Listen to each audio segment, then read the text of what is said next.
किसी भी इंक्वायरी में अगर कभी भी कोई समझदारी वाली बात बताई जाती है तो एक पुलिस ऑफिसर को उसे जरूर सुनना चाहिए और ऐसे बेवकूफी भरे बयान को इग्नोर करना चाहिए। सरकार से मान्यता प्राप्त हॉस्पिटल और सरकार से मान्यता प्राप्त डॉक्टरों ने मिलकर बरामद हुई अजय की लाश का पोस्टमार्टम किया है और पोस्टमार्टम के बाद उसका डीएनए टेस्ट भी किया गया है और वो लाश अजय की है, इसका सर्टिफिकेट भी दिया है। इसीलिए यहाँ बैठकर नई नई कहानियाँ मत बनाइए। मैं जो सवाल आपसे पूछ रही हूँ उसका जवाब दीजिए। हाँ तो तुम पूछो ना बेटी, आखिर पूछना क्या है, हम जवाब देंगे। पहला सवाल, आपका बेटा कृष्णा कहाँ है? कृष्णा मेरे पति हैं और वो बिजनेस के काम से कहीं बाहर गए हैं। बिजनेस के काम से गए हैं? कौन सा बिजनेस? शिवा को सुरक्षित कहीं छिपा कर रखने का बिजनेस?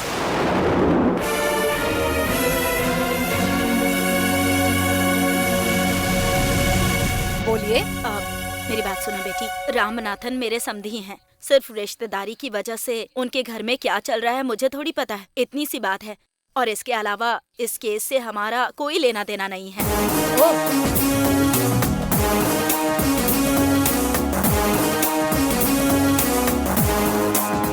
तुम्हारा नाम मलर है ना?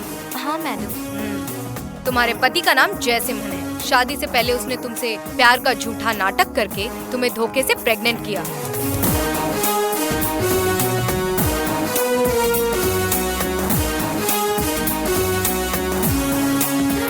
फिर तुमसे शादी के लिए मना कर दिया। बाद में घर वालों ने मिलकर उसी से तुम्हारी शादी करवा दी और कुछ समय पहले उसने खाई में कूदकर अपनी मौत का नाटक भी किया था और बाद में घर वापस लौट कर आ गया। और ये सब किसकी वजह से हुआ? उस अजय की ही वजह से ना? Am I right?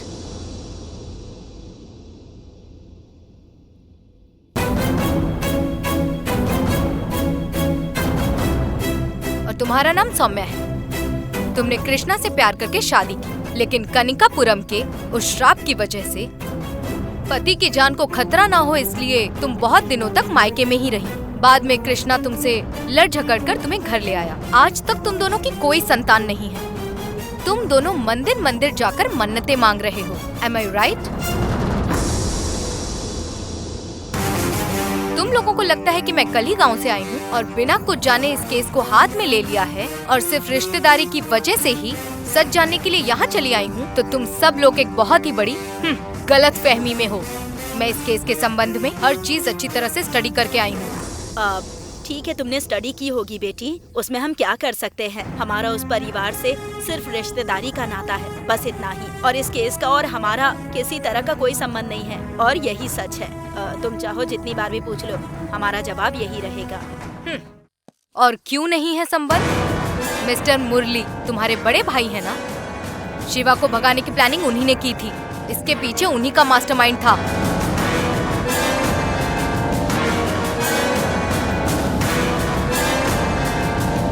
शिवा कहीं न कहीं उसी की सुरक्षा में छिपा है और तुम्हारा बेटा कृष्णा भी उनसे मिला हुआ है। अभिरामी और गौरी ये दोनों लड़कियां हैं, इसीलिए वो बाहर कहीं भी किसी मंदिर, तालाब या फुटपाथ पर नहीं रह सकती हैं।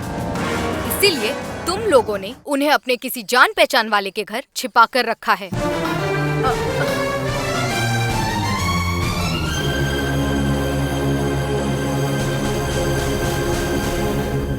यही वजह है कि अभिरामी के पिता रामनाथन इस मामले में पूरी तरह शांत बैठे हैं और तुम लोग हर किसी पर शक करते हुए भटक रहे हो। मेरी बात सुनो बेटी, तुम क्या क्या कह रही हो? तुम्हारी इन सारी बातों का हमसे कोई भी लेना देना नहीं है। मेरा तो तुमसे बस यही कहना है कि इस पे वक्त बर्बाद मत करो। असली अपराधी कहीं छुपा हुआ होगा। तुम उसे ढूंढने में अगर यही समय लगाओगी तो तुम्हारा भी भला होगा और हमें भी शांति मिल जाएगी। इस केस का असली अपराधी चाहे कोई भी हो, मैं उसे जरूर ढूंढ निकालूंगी। लेकिन उससे पहले एक बात अच्छी तरह याद रखिए, अगर मुझे सबूतों के साथ ये पता चला कि तुम सब लोगों ने शिवा, अभिरामी और गौरी को कहीं छिपाकर रखने में मदद की है, तो मैं ये नहीं देखूंगी कि आप औरत हैं। याद रखिएगा।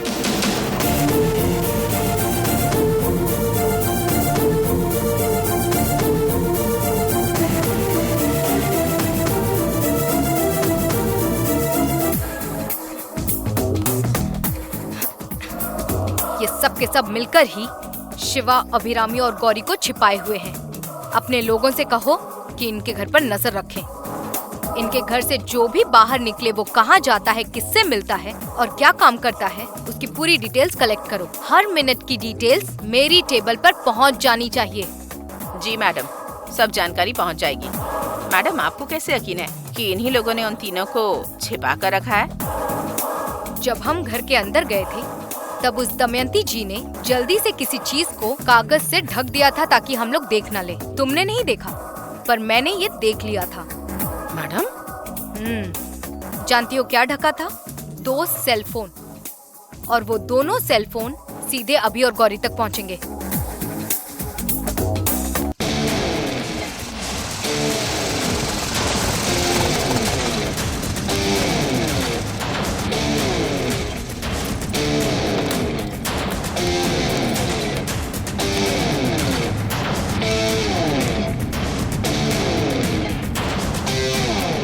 क्यों भाई चौकीदार, जब मैं यहाँ पहले आता था तो लौटते वक्त तक तुम मुझे सलाम ठोकते थे।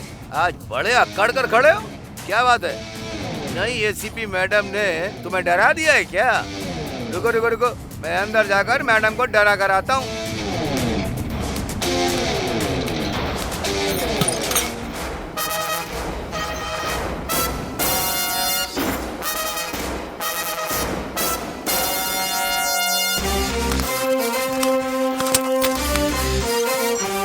नमस्ते।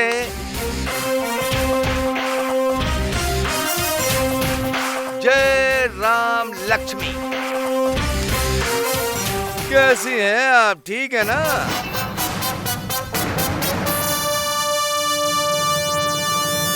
क्यों मैडम राम लक्ष्मी जी, आप ऐसे क्या देख रही हैं? Stand up. Stand up? मैं तो सिर्फ कुर्सी पर बैठा था। क्यों यहाँ पर कुर्सी में बैठना मना है क्या? I said stand up.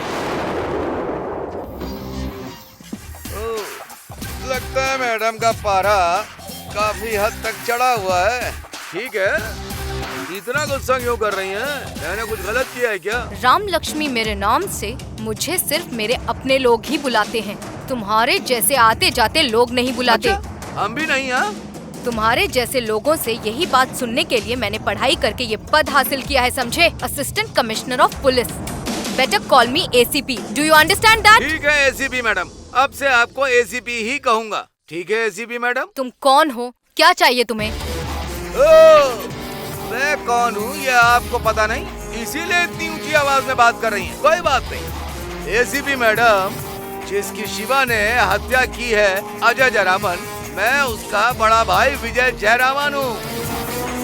हमारा गांव मदुरई के पास बत्तल कुंडू है। वैगई डैम से लेकर कोडाई कनाल की पहाड़ियों के आधे हिस्से तक की हमारी ही जमीन थी। वो सब बेचकर मेरा छोटा भाई चेन्नई में बड़ा आदमी बनने आया। वो बड़ा आदमी भी बन गया, लेकिन किसी ने उसको मार दिया। अब भाई होने के नाते चुप कैसे बैठता, इसीलिए मैं भी चेन्नई आ गया। अब तो फैसला होकर रहेगा। ठीक है एसीपी मैडम, मेरे भाई की हत्या के केस का क्या हुआ? आपने कंप्लेन कर दी है ना? हम जांच कर रहे हैं। बहुत जल्द हत्यारे को अरेस्ट करके कोर्ट में पेश करेंगे। एसीपी मैडम, हमने सुना है कि 2 दिनों से आप इस केस को देख रही हैं। अच्छा, आप अभिरामी के रिश्तेदारों के घर जाकर केस के बारे में पूछताछ कर रही हैं? उनसे कुछ भी नहीं मिलेगा। इस पूरे शहर में शिवा ने मेरे भाई को मारा है, ये सबको पता है।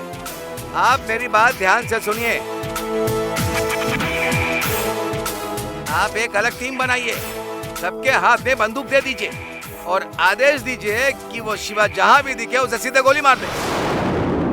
और उसका ठिकाना मैं आपको बताऊंगा और आने वाली रात में आप उसे खत्म कर दीजिए। क्या कहती हैं आप? और मेरी बात सुनिए, अगर वो हम पर गोली चलाने आए तो उससे पहले हम ही उसे गोली से मार देंगे और रिपोर्ट में लिखवा दीजिए कि हम पर हमला हुआ था और मामला वहीं खत्म हो जाएगा। बहादुरी के लिए आपको सरकार से मेडल मिलेगा और अगर पैसा चाहिए तो जितना चाहिए मैं दूंगा। हेलो, पुलिस को क्या तुम अपनी गुंडों की फौज समझते हो? तुम जैसे लोग अब मुझे सिखाओगे कि क्या करना है? नहीं नहीं नहीं नहीं, मैं तो आपको राय दे रहा हूँ। इस केस को कैसे संभालना है और बंदूक कब उठानी है और किस पर चलानी है, ये मुझे अच्छी तरह पता है। तुम बस अपने काम से मतलब रखो। एसीपी मैडम, मैंने अपनी बात कह दी, मानना या नहीं मानना आपकी मर्जी। लेकिन अगर आपने शिवा को नहीं मारा ना, तो मेरे पास है ना वो लाइसेंस वाली बंदूक, मैं खुद उसे गोली से उड़ा दूंगा। मिस्टर विजय जयरामन, क्या तुम कभी भी किसी स्कूल में पढ़े भी हो या फिर बारिश से बचने के लिए स्कूल के पास नहीं गए? और तुम्हें जो लाइसेंस दिया गया है ना, वो तुम्हारी नापसंद के लोगों को गोली मारने के लिए नहीं मिला। भारत में सिर्फ 2 तरह के लोगों को बंदूक चलाने का अधिकार है, एक आर्मी और दूसरी पुलिस। अगर हमारे अलावा कोई और गोली चलाने की कोशिश करेगा या किसी को धमकी देगा तो हम उसे गोली मार देंगे, समझ गए? अब चुपचाप निकलो यहाँ से। ACP madam, get lost I said. अब तो भड़क गई। ठीक है, अभी तो जा रहा हूँ, जल्दी लौट कर आऊंगा। नमस्ते।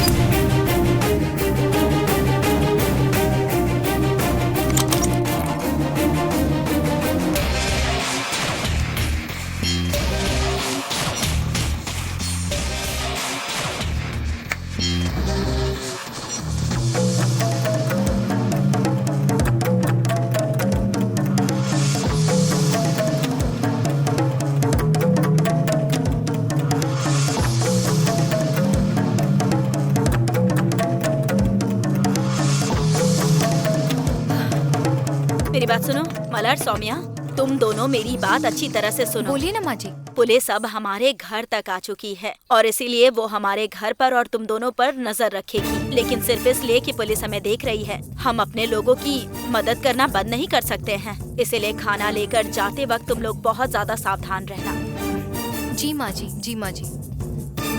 अगर पुलिस कहीं रोक कर पूछे कि तुम लोग ये खाना आखिर किसके लिए लेकर जा रही हो, तो कहना कि अपने पापा के लिए लेकर जा रही हूँ, और तुम कहना कि मैं अपने हस्बैंड के लिए ले जा रही हूँ। जी माँ जी। अगले 4-5 दिन तक हमें बहुत सावधान रहना होगा। सब लोग उस नई एसीपी के बारे में बहुत सारी बातें कर रहे हैं। कहते हैं कि वो बहुत सख्त है और किसी की बात नहीं सुनती, बहुत बेखौफ ऑफिसर है। अगर उसे लगेगा कि हम कोई गलती कर रहे हैं तो हमें नहीं छोड़ेगी। जी माँ जी, हम ध्यान रखेंगे। ठीक है, 1 मिनट रुको, मैं अभी आ रही हूँ।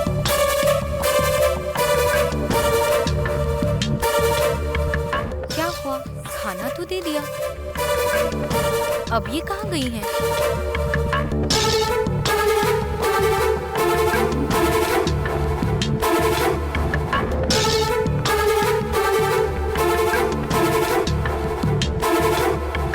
तुम दोनों ये फोन ले जाकर सीधे अभी और गौरी को दे देना।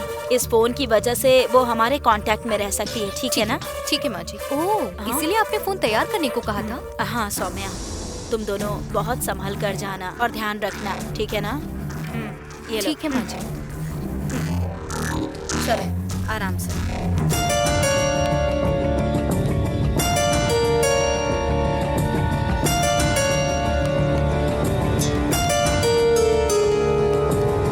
मलर, यहाँ सड़क पर दूर दूर तक कोई नहीं दिख रहा है, फिर भी कोई ना कोई हम पर नजर रखे हुए होगा, इसलिए हमें बहुत सावधान रहना होगा। ठीक है दीदी।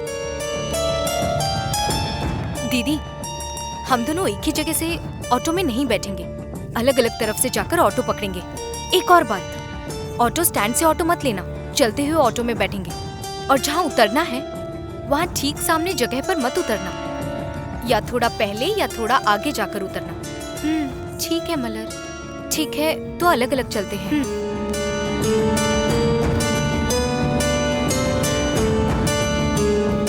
मैं इधर जाती हूँ।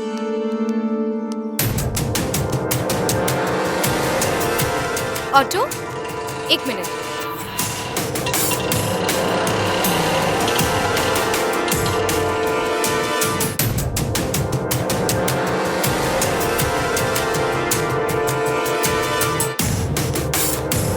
ऑटो,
यहीं रोक दो।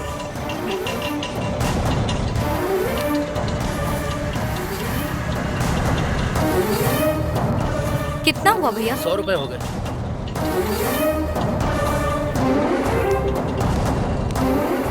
खुद को बहुत चालाक समझती हो ना? उस घर की एक साधारण लड़की होकर इतनी होशियारी दिखा रही हो। लेकिन मैं भी पुलिस वाला हूँ, उससे ज्यादा चालाक नहीं हो सकती। तुम्हें रंगे हाथ पकड़ूंगा मैं।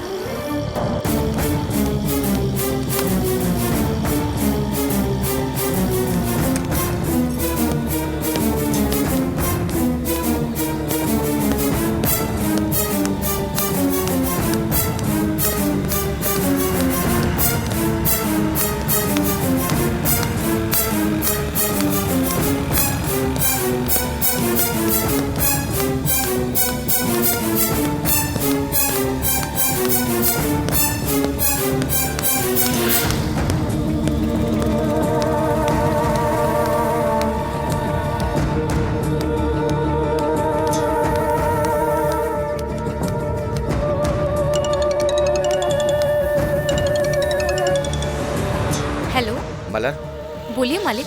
मेरी बात ध्यान से सुनना।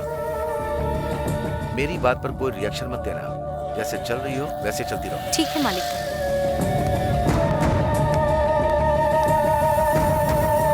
हाँ बोलिए मालिक।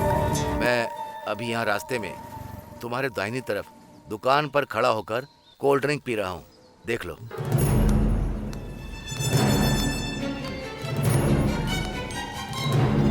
ठीक है, बोलिए मालिक। तुम्हें एक पुलिस वाला फॉलो कर रहा है। अरे हे भगवान, मैं इतनी सावधानी से आई फिर भी वो मेरा पीछा कर रहे हैं। वो ऐसा ही पीछा करेगा मलर। हमें ज्यादा सावधान रहना होगा। तो फिर अब मैं क्या करूं? सीधे चलती रहो, आगे जाकर बाएं तरफ मुड़ जाना। वहाँ पर एक मंदिर है। मंदिर के बाहर कुछ लोग खाना खाने का इंतजार कर रहे हैं, और जो खाना तुम लेकर जा रही हो ना, वो खाना उन्हें देना। ठीक है ना? ठीक है मालिक। ठीक है, मैं फोन रखता हूँ।